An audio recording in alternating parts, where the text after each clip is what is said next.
Hello, everyone. Welcome to Om School Live. And we've got people already tuning in. Hello, and welcome, Master Spiritual Teacher GP Walsh. Thank you, Lisa. Welcome to you. Oh, and Brinks is deciding he's going to leave, but he cannot yet. So, okay. Today's class lesson is inspired by you really sharing with us in the last week or so about the Four Noble Truths. And as I was listening to them, hearing them, I think all of our students here, we're really getting the grasp on 1, 2, and 3, but 4, Noble Truth 4, Noble Path 4 was, I was like, ooh, wait a second. So it's called the middle way. And if I have no context ever, and I just came up to GP and said, hey, I've got a problem. Can you help me out? And you said, sure, walk the middle way. I would think, well, that's a little flimsy, and that doesn't help me. And is that some kind of, riddle I'm supposed to, get to? And it also kind of sounds like I'm trying to make a choice or decision, but to walk the middle way doesn't sound like it's helping me, but yet it helps everybody in every situation. So I would love for you to share with us about that fourth noble truth, the middle way. Well, the middle way is really a perspective that I've been teaching forever. I just didn't call it that. Right? The yoga of allowing is the middle way. Whenever you don't take sides, it's the middle way. Right? Whenever you are in the mode of the peacemaker, where you're not preferring one thing over another, you're not giving one more importance or weight than another, you recognize the significance of it all. You're sitting in the middle way. It's the place of total peace, total stillness. Right? It's the hub of the wheel. It's the fulcrum on the seesaw. Right? And so, how do you live there? Right. First off, why would you live there? Yeah, it sounds almost boring. You're like, wait, I don't get to do anything. Well, the why is simple: peace and happiness. If we understand the nature of suffering and where it comes from, the middle way makes perfect sense. Right? If we don't understand the nature of suffering, then we think there's some position I need to take or something I need to gain or some achievement I have to make in order to be happy. And therein lies the cause of suffering. The Noble Eightfold Path and the Four Noble Truths, right? In Chinese, I think it translates into Four Wonderful Truths.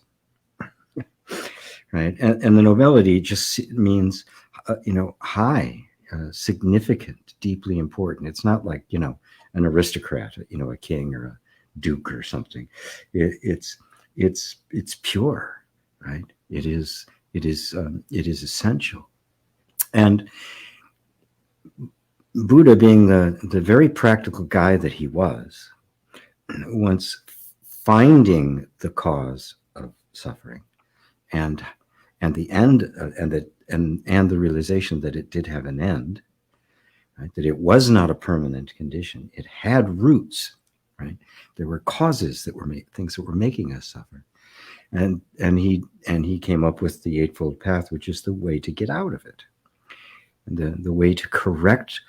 To free yourself from the causes of suffering, which is to be free of suffering. And you could say it's the Noble Eightfold Path out of suffering. You can say it's also the Noble Eightfold Path into happiness. Because what's the point of getting out of suffering if it's just boring? Because boredom is suffering, isn't it? Because we want something different still. We're bored. I want something to do.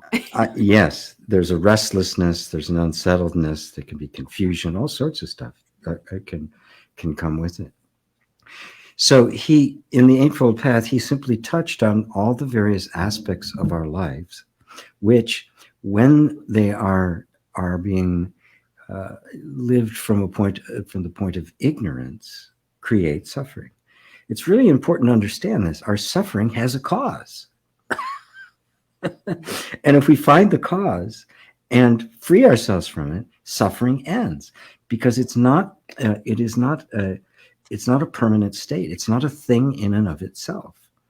Right? If you keep growing plants, trying to grow plants, and they keep dying, You check the soil. What's wrong with this soil? It's not the plant's fault. It's not the seed's fault. There's nothing wrong with it. What's happening? Well, it didn't get enough water, or this is the wrong type of soil for that, or this soil's, somebody put some weird stuff in it a long time ago, so nothing would grow, right? So you can blame the plant. You can do everything you want to it, but unless you find the actual cause of it, right, you'll spin your wheels. And the number one cause, the number one thing he had in the whole chain of causation was ignorance. We don't know who we are. And so I mistake myself for who I'm not. I act, and from that position, I engage with the world. And you end up fulfilling the Eightfold Path, but through ignorance. And the Eightfold Path is right views or understanding. It's seeing things as they actually are, freeing yourself from your limited perceptions of it. I think it should be like this. That creates suffering. If it's not like that, it creates suffering. And if it is like that, you're going to be okay for a while until it changes, which everything does. The second one is right thoughts. When you see things the way they are, your thinking begins to adjust to it. You see the error of the patterns of thought, and you begin to correct with them. You correct those, and it gets to the next one, which is right speech. From there, you begin to, because we're always speaking our thoughts. Whatever our thoughts are, that's what our speech is. And of course, sometimes it's better to just keep those thoughts to yourself, because once they're out, right? Before you write that angry email, don't do it today. Wait till tomorrow. I guarantee you're not going to send it, right? And of course, it also flowing from that is right action. Right? You're going to act according with your right understanding, your right thought, your right speech. And the next one is right livelihood. How do you make a living, right? To be in line with the right views. I mean, you can't go to work building atomic bombs and have a peaceful meditation that night. You can't do it. Right? You can't be destroying the environment, right? And be honoring the truth of who you are. You can't do it. And so what you do to make a living is extremely important. It has to be expressive of that. And the last two are right mindfulness, which is pay attention, simply paying attention to things, to slow down, to actually look at what's happening. Notice your breath. Notice the way you're eating. Are you eating unconsciously? Are you doing anything unconsciously? Are you remaining present? And the last one is right meditation. Also as which is samadhi, right? Which is how do you actually meditate in a way that is not promoting suffering? And that's all this is. Oh, hold on. Are you meditating in a way that is not promoting suffering? What does it look like if we were meditating and I'm meditating to get something. I'm visualizing.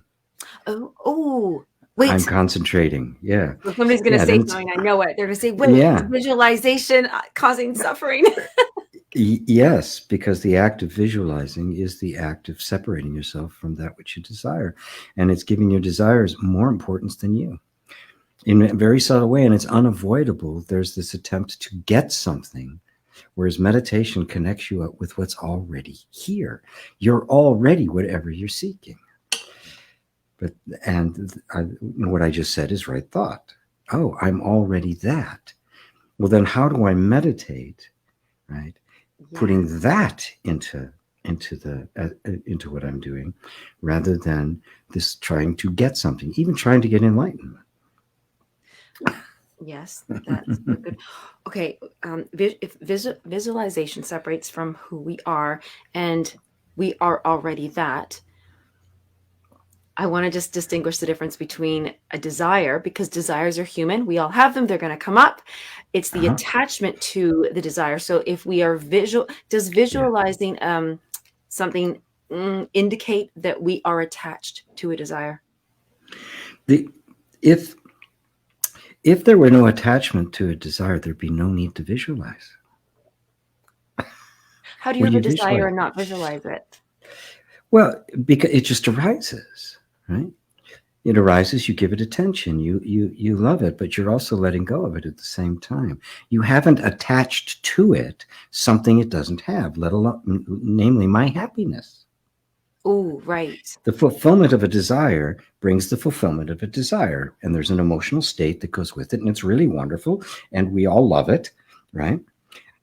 But if I seeks in desire in the fulfillment of the desire something it cannot give, which is a lasting sense of my own peace and happiness, right? Now I've attached to something that is creating suffering. And if I be visualizing that, I'm creating suffering. See, it is not, desires don't arise out of an act of will. They just happen, like growing hair. They just happen, right? And then, so what do you do with that desire? Well, first thing, you have to see it for what it actually is, the right view. There's step one, right? What is this? Oh, it's a natural arising within the system. It's a motivation of life. It's life in action.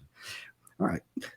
Now you're seeing it as it is, and you're thinking about it correctly. So if it's just something that's arising, I didn't create it. I don't actually have the power to fulfill it. If the motivation takes root, life is going to carry me to it, right? And that now you've gone through right speech and right action. You're speaking about it correctly, right? All coming from just seeing it as it is.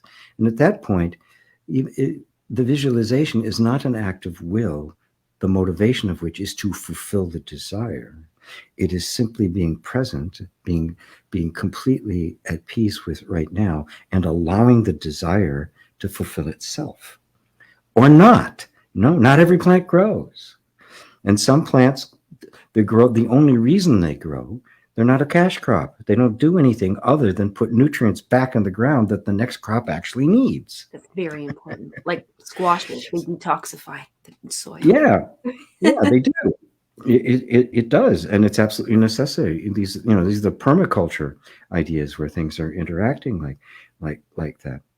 And so sometimes the desire arises and even takes root, and there's some action that gets behind it, and it doesn't go anywhere because it didn't need to. It was taking to the next place where the next thing could arise.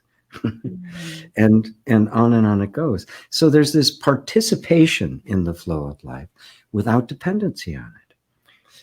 And Nisargadatta referred to it as an affectionate detachment. Yes. Oh, I like that. Participation, not dependency.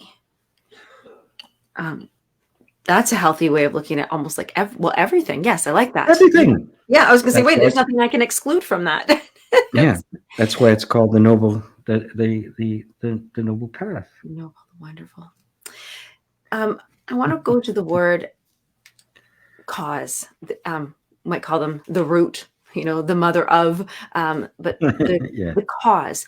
I was trying to trace my way back to causes. I was doing my thing this morning, getting ready for the show, and I thought, and this is where that question came from earlier. I'd asked GP to just talk a little bit about vows that we've made, and why that question came up. And this is I'm asking now is when I was trying to think of a root cause, I almost can't believe that there's one root cause, because once I think I found a root cause, there's actually quite a few other little root causes, and then another root cause, and then another. So is there in fact a root cause, or can we umbrella that to say it's not even when I was separated from myself, when it was not safe to be myself, because maybe there's 1,000 times that has happened.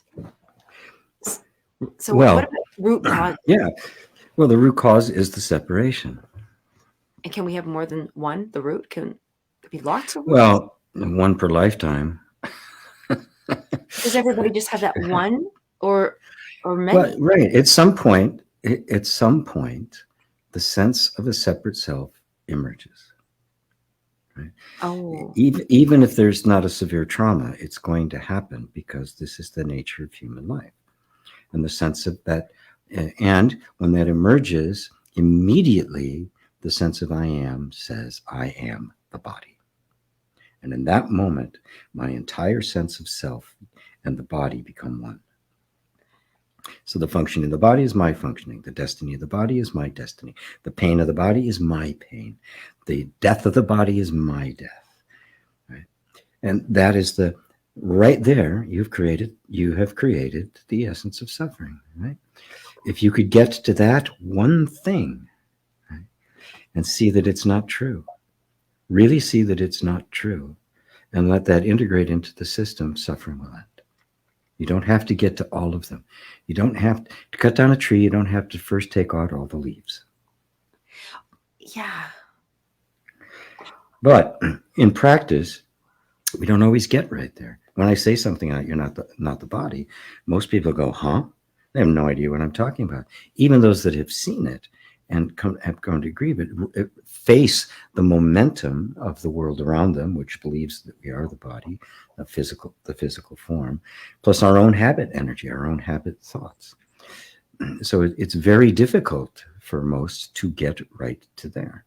That's why various practices, especially in Zen, have designed, like koans and the like, are to do just that, to cut through the whole thing, right? And so what we do then at the level that most people are at is you start with, what's the suffering that I'm having right now? Mm. And then you What's my just take present? that. A present You take that right there, and until it has been relieved, right? And in some instances, you're going to have to go pretty deep for it to actually be relieved.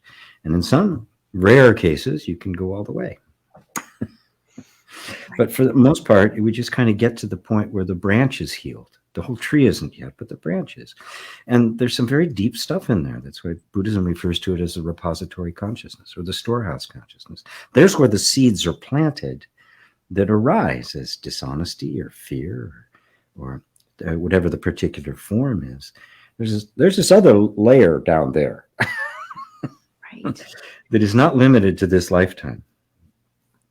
Right. Yes, and that's where the vow conversation came up. But before I go there, okay, so this is fun. So when we are doing the koan, and you had said to me, keep going until there's no more answer. So whenever I come up with an answer, I'm still in the leaves and the branches. Mm-hmm. And then I'm in the trunk. Oh, and then when I really, that's it. There's no more. Then I'm at the root. Yeah. Yeah. And it's confusing because there's nothing there. To the mind, there's nothing there. The truth is, the only thing there is you. And that's what we can't grasp. You're there. And along that way, imagine I have my tree image here. The middle way is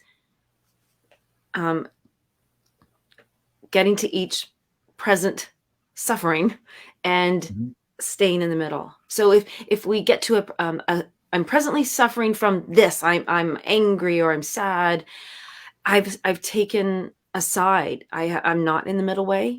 Am I stuck? If I'm stuck in the story, am I in the middle way? Yes, if you've left the middle path, if you get into your story, if you start making up, I'm sad. Why am I sad? I got to be sad. And just okay. There's a feeling of sadness here, right? And I'm going to let it be there.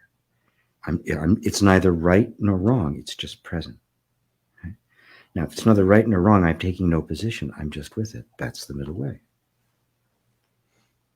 Okay, I get that. So is it in our mind? So I'm like, okay, I'm sad. I sounded angry, but anyways, I'm sad. I'm so sad today. Wow, things are sad in the world. I'm sad. So then am I lying to myself to say, no, I'm not lying. If I can say, well, I am sad, that's still stuck. And I say sadness is present. Mm-hmm. Then I'm trying to get the languaging, I guess, and that feeling, how to shift from you shift into the place where there's no intention to do anything with it except be present with it, because that's what's here. No intention, just be present. Just be present. Right? The moment an intention arises that I want to do something with it or about it, right? It's not like, oh, okay, I'm sad now. Okay, I'm going to completely own the sadness, and now you're like clutching with it. You're looking at it with loving awareness, with affectionate detachment, right? And you're looking at that. Oh, there's sadness. There is suffering. The first noble truth. Yes. And it's not going to go, it doesn't have to go away. This is part of human life. That's the right view, right? This is simply the way things are. Sadness arises, fear arises, anger arises. Okay, there is suffering. So now if I take no position on it and I just let it be there, it neither grips me nor I grip it, right? My hands are off. I just let it be whatever it is, hang around as long as it does. And that puts me in such a state of equanimity that is the end of suffering. Mm. Maybe not the end of sadness, but the end of suffering. Yes. Oh, there. I used to have a thing, but I would say I may not like something, but I'm at peace with it. I remember that one. That was a thing that came up. What if? Okay, so say something like we're really, like we really are sad or angry or anything when we think. But is it the practice when we are trying to get there? Because if I'm like, I can't not be mad. I am sad. I am blah blah blah. Is it because I'm still identifying with the blame, with the story, and that's what the practice is. I just keep going back. Yes. Right. Okay. I'm really angry about this. Okay. What's the cause of the anger? Somebody And did this guy something. said, somebody did something to me. Okay. So what was this happened and then I reacted. So what was the cause of that reaction? Why did I react that way and not just, who cares? Right? What was it in me that didn't like that so much that I'm really holding on to that? Right? And especially, sometimes you can hold on to this stuff for years, right? Yes. There's the story of the Buddhist monks of the kind of order that, and they're so strict about behavior and about transcending desire that, they're monks. They could not even touch a woman, right? And not even shake hands and say hello or anything like that, right? And so this older monk and this younger one were walking somewhere after a heavy rain, and they came upon this young woman who needed to get across the river, but she was kind of small and she couldn't do it. The bridge had been damaged, and so the old monk picked her up, walked to the other side, and set her down, and then came back, and they continued on their journey. Well, the young monk is like, I mean, he's just like stewing, and they spent the night somewhere, and the next day they're walking down the road, and the young monk finally says, he can't hold it anymore. He goes, what did you do? We're not supposed to touch her. Why did you do that? And he said, well, how long was I holding her? And he said, I don't know, about 2 minutes. And he said, and how long have you been holding her? 24 hours. So we just kind of, it's in our best interest to be free of anger, which means I'm not holding on to it. Why am I holding on to the anger? Now becomes the question, because that's the cause at this point, right? Because there's something in me that got offended. Okay, well, what was that got offended? What was the cause of that? And you can keep tracing it back. You can keep tracing it back until you find that the cause of it was, I wanted things to be different than they are. I wanted him to treat me differently, right? Instead of, well, that's the way he treated me. That's how he sees me. I might even find that part of me is offended because it's afraid it might be true, or right, or I lost something over it, right? Ooh, yes. And you can then, okay, did I actually lose something? And if I did, what does that mean? You can see how far you can keep taking this, and you can go all the way back to it's because I believe I'm a separate self. Yes. You hit something in the home, because we do talk about what suffering is wanting something to be different. I never would have thought about tracing it back to, well, I wanted something different.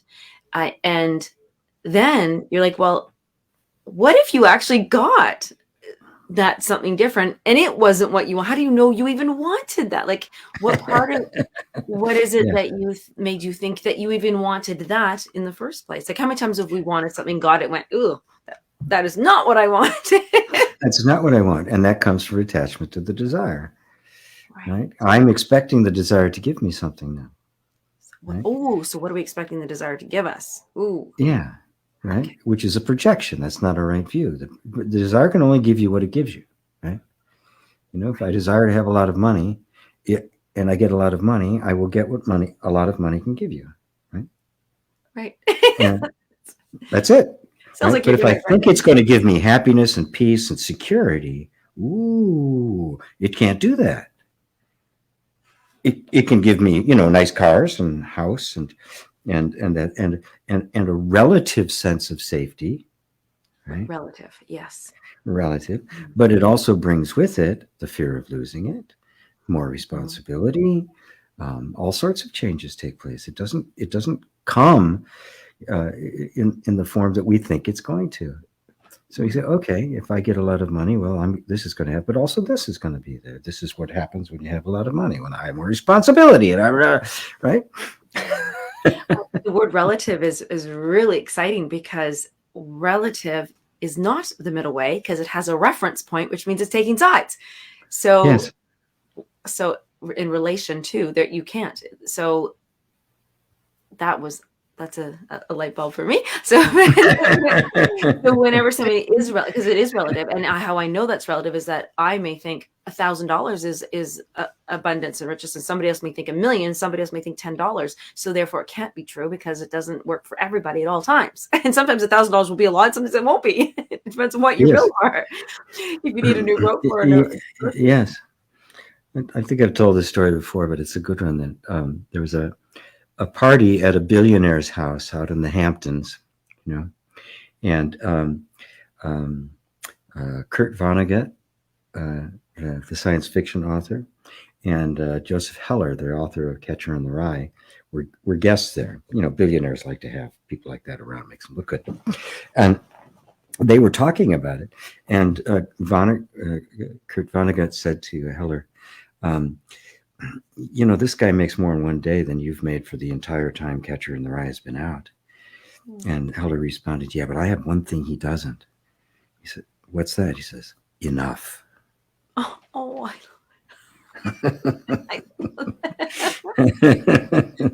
what's your enough? Oh.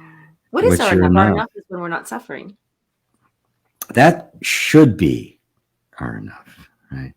And of course, what are we always doing? Everything we're accumulating, we are trying to end our suffering, even the discontent, whether it be a big suffering or a little suffering, just a restlessness or great fear. What are we trying to do? Everything we try to accomplish, to acquire, is to try to end suffering and be happy. Yes. The problem is that we're doing it wrong. We're trying to make that desire, the attachment to the desire, correct. We're trying to make it the right Right. way. We think that somehow it's if I can accumulate the right kind of circumstances, then I will be happy, and that's the big mistake. Wow. It's so interesting how we have to practice what seems like it should be so easy, and yet it's the not only do it's the hardest thing, but it seems like we keep messing it up, and we keep trying everything. But it's like, here's over here. This is a happiness. You're like, no. But there's 1,000 ways to suffering over here. There's only one way to happiness. Oh. Exactly so. It narrows the gate that leads to heaven. Yes. Well, the first time I looked at the clock, actually, that was so like pulled it. I was very excited for this topic today, everyone. Mm. I'd like to do something. I'm going to pause, then I'm going to go through some of the comments. I see some questions coming through, and I want to make sure we have time. And today I'm going to make a different kind of invitation. And Nope, GP has no idea. What are we doing here? Because we just finished, or GP just finished hosting or presenting a 3-day retreat, which was really, that was so helpful that I was like, wow, Friday, Saturday, Sunday, 3 days in a row where we really 90 minutes plus got to dive into these things. I really could feel, I already knew, and I was starting to recognize the value and importance of a practice. But when you do it, when you take action on it, it really does, it shifts a lot. Like my head hasn't even stopped yet. Like which is good. But I keep going, wait, don't be in your head. We have to bring it to meditation, self-inquiry, present moment. We really have to bring it back to the body and hear those messages. So we have not yet launched something that we are building, but I do want to invite anybody right now who right now is recognizing like, hey, I like the middle way. That sounds like a good place for me. I'm suffering and I'm struggling. We will be launching a program, but I want to invite anybody right now who might recognize that they would like help with their practice, with their one-on-one, with their guidance. I would love for you to comment or email me at lisa@omschool.co. So just omschool.co. And I'll reach out to you when we're a little bit ready, but at least we can set up a phone call and I can just hear you. I want to call it a care call. I have a new word for it. It's the care call. I do care, and I want to see how we can help you in that caring, and the program might be right for you, or something else might be right for you. So other than that, that was just my fun. I was like, yes, I think everybody would really enjoy a practice if they knew what it brought them. Yeah. Well, yes. I mean, why do we have to practice? Well, because we're doing it wrong. It's shitty if you don't. You're like, you just don't. You're not good at it. I mean, what can you say? I mean, why should we have to practice what in fact comes totally naturally? Because we do. I mean, if you're not happy, I mean, if you're not overly happy, or any place in your life where there's discontent or feeling inadequate or feeling lack or fear or anything, it needs your attention. And what is the practice? It's giving attention to those parts of us. And you can do that in such a way that you don't get all enmeshed in them. I mean, if you recognize that you are not your conditioning, you are not that separate self, that it's completely a construct of the first of the nervous system as simple reactive patterns, and then more conceptually as a sense of self and identity, that you to just realize, oh, it's not me, then I'm simply practicing consistently disidentifying with what I am not. And that's what the practice is, because the habit energy that's deep in the nervous system keeps presenting the same groove. Okay, this is what we've done over and over. It becomes automatic behavior, and it just happens and happens and happens. And so the practice is simply recognizing it. And it gets subtler and subtler. We find at subtler and subtler levels where the sense of identification is present. And notice I said that the sense of identification is present, not I'm identified with it. Right? You begin to realize that the identification with the separate self is also something that is simply a habit of the nervous system and not you. Yes, that's huge. I just had to write identification is a sense. It's a habit. And how many times, like, my little kitty cat Lucy's no longer here, I still call her name just out of habit. Yes. It's not practiced yet to not say it when I say bring some Lucy. So yes, it's not, that was just a light and fluffy thing to share, but that's how ingrained and patterned and it just comes out. Yeah, it's the nervous system is a brilliantly complex programmable machine. Yeah, that's what it is.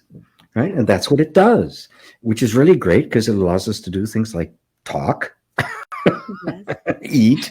And I'd like to point out that what we're talking about as a practice isn't practicing a new program. That's self-help. We're not practicing it's practicing unlearning. It's practicing, it's practicing awareness and recognition, but then to just be the middle be the middle, not Yeah. choose and left or right. And it's not to say, okay, practice, you've been left, now go right. It's not that. Yeah. It really is Yeah. the middle. Homeschool is the only school you go to where you unlearn. Yeah. I love it. Oh, now speaking of, thank you for that for everybody. I'm going to go back to the top here. I saw a few. I want to say hello to David and Elaine, and we have Andy and all these wonderful people. And Bernadette's here. I haven't seen Bernadette for a while. Rosario. Now, Ava, what did you say? If this is not limited to this lifetime, that's right. You dropped a bombshell there, GP. But to say all lifetimes, is it, or it is infinite? Question. No, it isn't.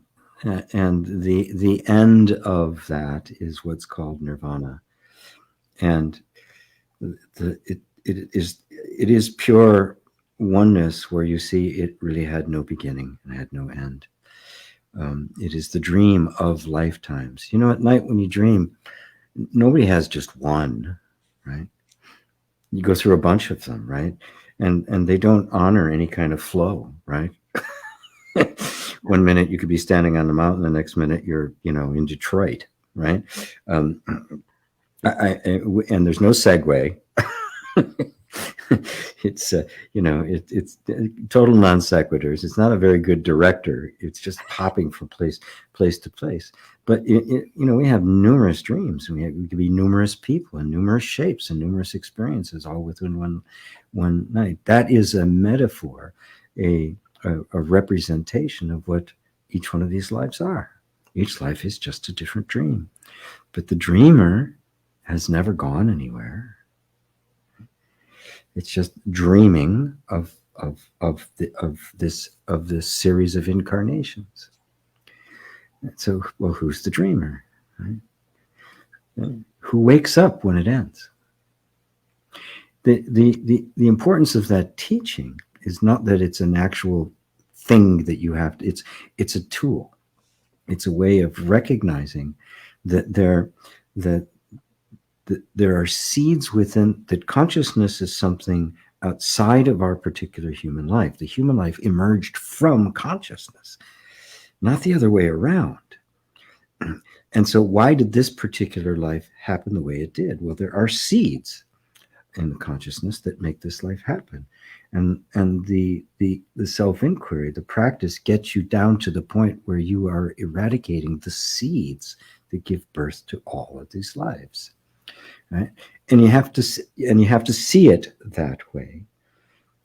And then you can go and even step beyond that, because even the notion of the repository consciousness and seeds is not true. It's the dream.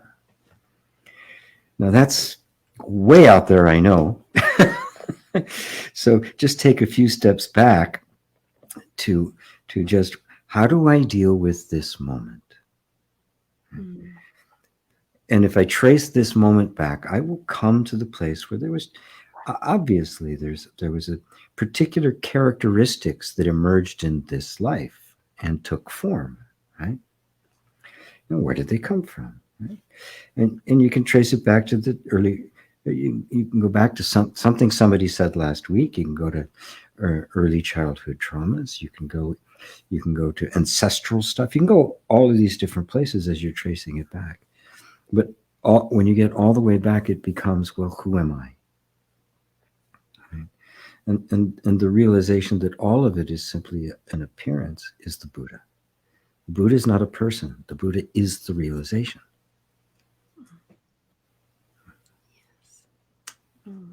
I know Ava's going to love that. Oh. Let us know what you think of that, Ava. I want to try that. All right. Now, Bernadette, good questions. Do we hold on to the thing that makes us mad, I think, because we believe we need to feel a certain way, opposite to releasing it? Oh, I had a lot about the word release this morning come up for me. Okay, so wait, do we hold on to the thing that makes us mad because we believe that we need to feel, yes, I need to be mad. My mother used to be like that. I need to be mad so that they know how much they hurt me, or I need to feel, it was like, you're not doing anything. Yeah, as opposed to releasing it. So are we, are we in fact even releasing it? Because that's a trick. Sometimes we think, I'll have a big fire, I'll write it down, and I'll burn the paper, and I'll release it. Like we're going through these rituals of release. Are Well, we releasing or yeah, dissolving? that's okay. Rituals are nice, right? If in fact you're genuinely releasing it, right? But I mean, it's got to be released from here, right? In a variety of ways, see that the anger or hatred hurts me more than it does them, and we go, okay, I can't release this because that will justify what they did. I can't let them off the hook, right? Well, now you can just consider mercy, humility. How many people have you hurt that, right? Or you can just kind of, yes, a part of me was hurt. There's something in there that wanted it to be different, that wanted to be seen differently, right? And but the moment that happens, it's now not about them anymore. It's about me. It's about why I reacted that way, rather than why did they do that to me, Or how could they have? How could they have done that to me? You're not going to stop people from being assholes. Sorry. it's that's it. Yeah, they're going to be that way. You shouldn't be that way. Well, who said? Right? Yeah. Good luck with that. Right? Oh, this is what it is. Sometimes people are real jerks. Right? Real brutal, evil, stupid. Right? What are you going to do about it? Okay, I can I can try to fix all the bad people or get rid of them or something. As Ramana Maharshi said, well, if you don't want to walk on the stony ground, you have two choices. You can cover the world in leather, or you can wear shoes. Oh my goodness. I'm not wearing shoes. I'll cover that world. You'll take me for And that's really how it works, right? This is really what we do. We want to try to fix the world, right? And of course, there's nothing wrong with that, right? We all want to see more love and respect and fairness and the like in the world. But again, if we get attached to that, we will suffer because it is the way it is. Ooh, so a desire could arise in us that we'd love to see a more loving world. Mm-hmm.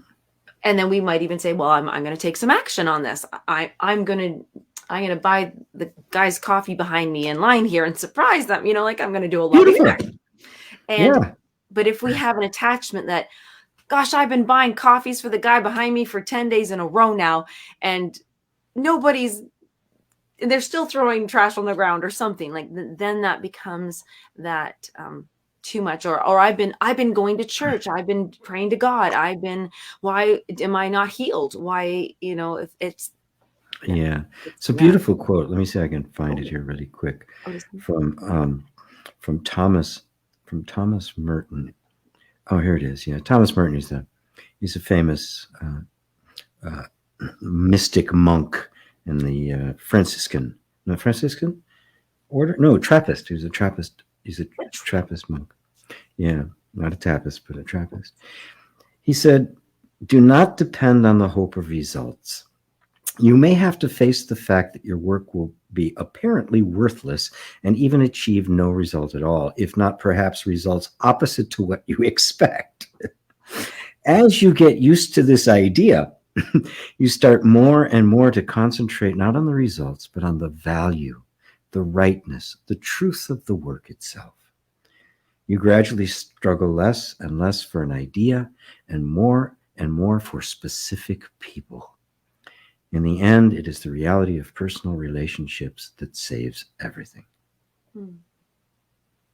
Just beautiful. You let go of the attachment to the results, and you work for the rightness of the action.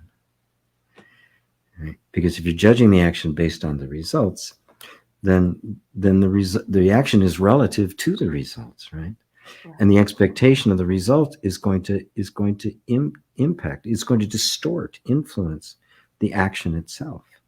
If the action's rooted in right views and right thoughts and right truth in the truth, then you do the action because it is the action.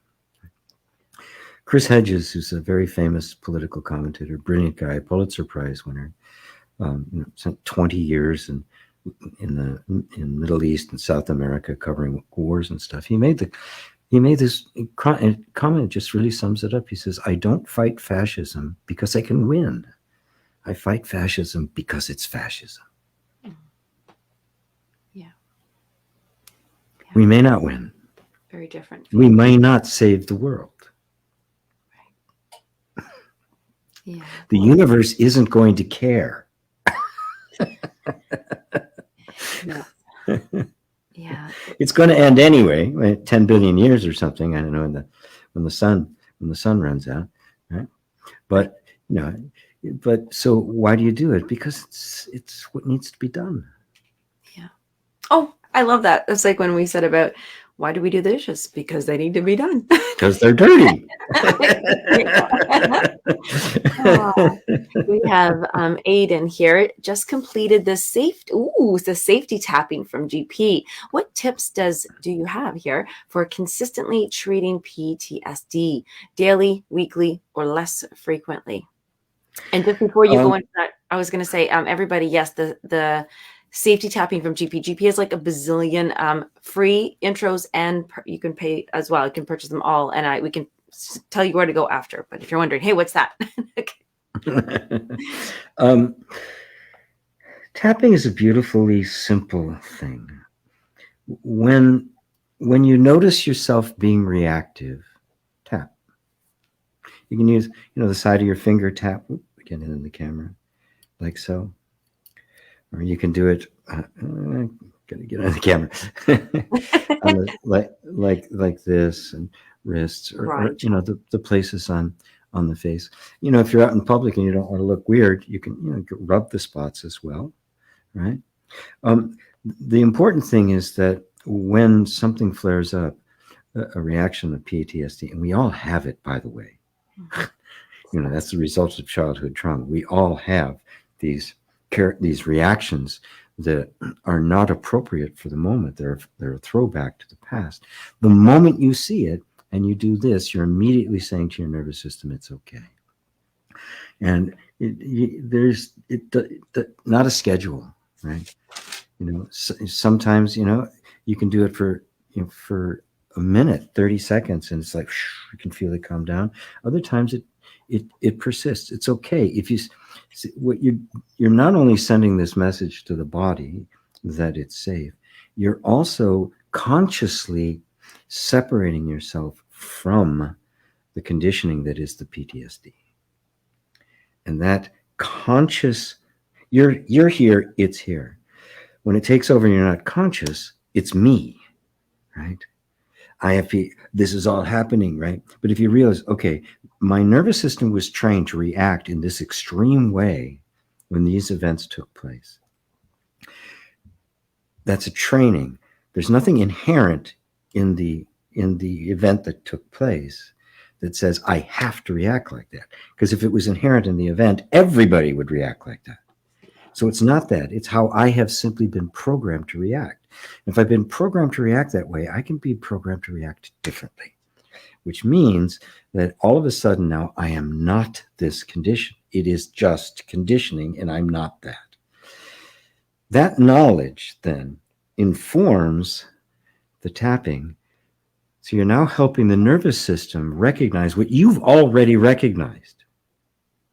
And that, okay, this isn't inherent, right? This isn't who I am. And I can actually retrain the system to break that association, so I no longer react that way.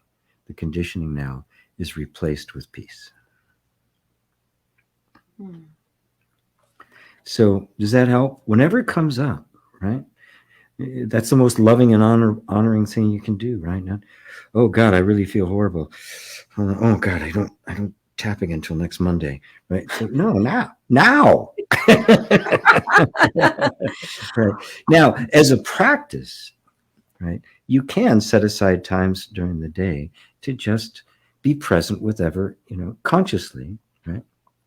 Be like a meditation, right? Yeah, okay. Every day from 8 to 8:30, I'm just going to tap.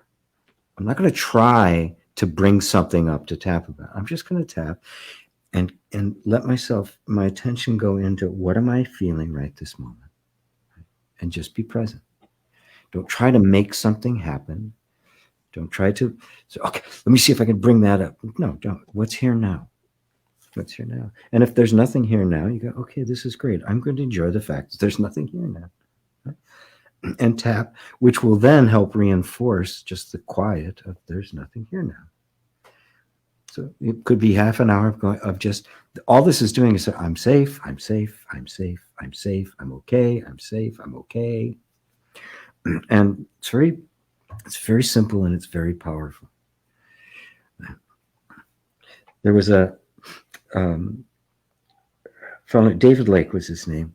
He's an Australian guy, really wonderful fellow, well known in the tapping community. He's retired now.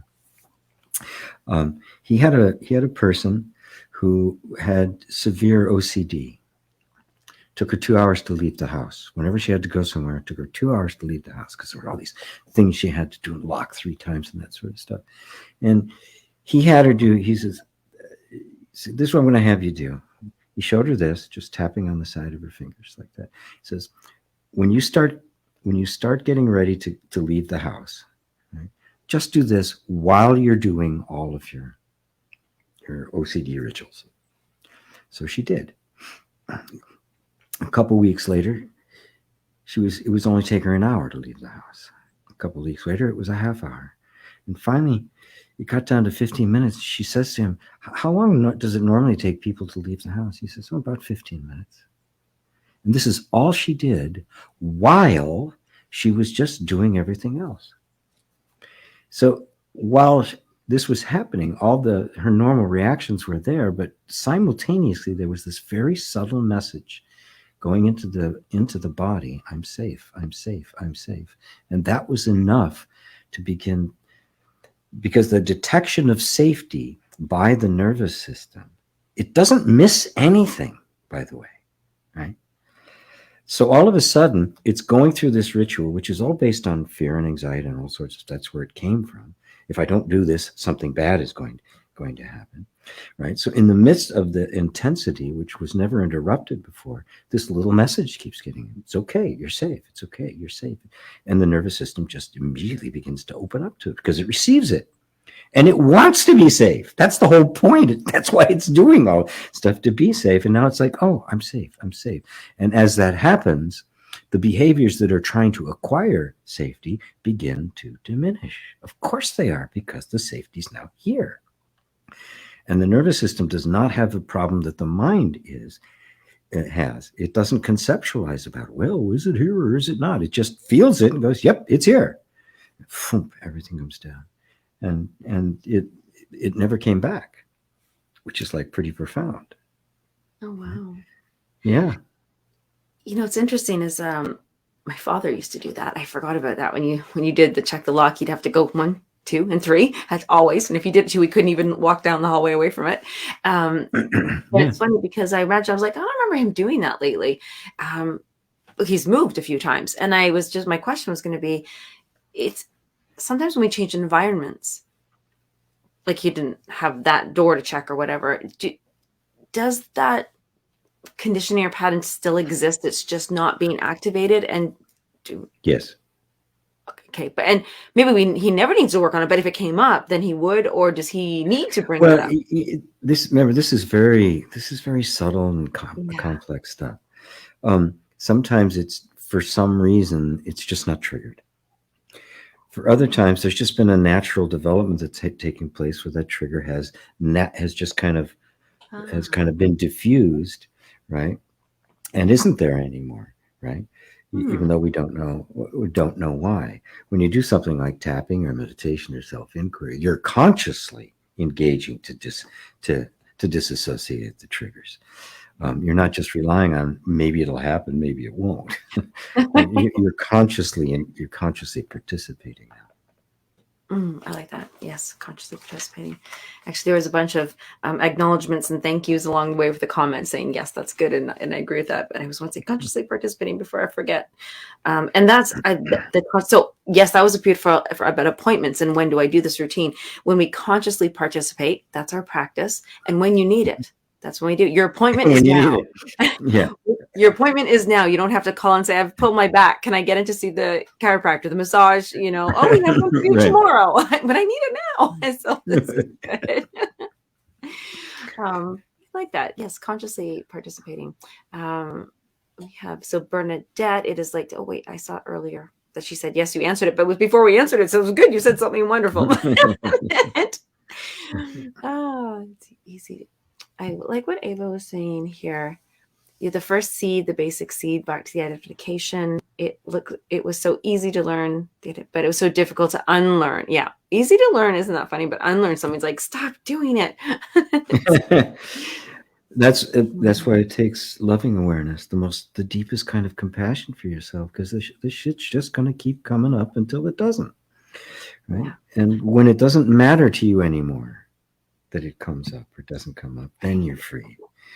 Because some of the stuff, it's always going to come up. It's part of human nature. It's part of being born a human. This is what you get.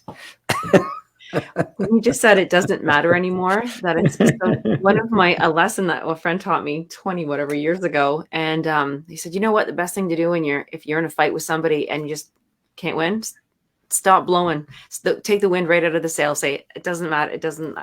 If you stop blowing the wind into the sail comes down. It falls. It can't be there anymore. Yeah, if there's no conflict if somebody drops out. Yeah, exactly. Yes, just drop out. It's that simple. Sometimes the only way to win is not to play. Yeah. Yes. Oh, that's beautiful. Oh, I like that one. Well, look at that. We came right to the top of the hour. Oh, so involved. I was extra involved, and that was beautiful. It's because it really is the root. When we get down to these roots, it's like, I love talking about our topics. And if you have a recommendation or a suggestion, or you need us to talk about a topic, we are more than happy to. Please put them in the comments. But there's something so satisfying, and somebody else said a word about satisfying in their comments about enough, is you can talk about all the waves on the ocean, but when we really go deep under the water there and find the root, it's like, whoa, it's like we're right in there.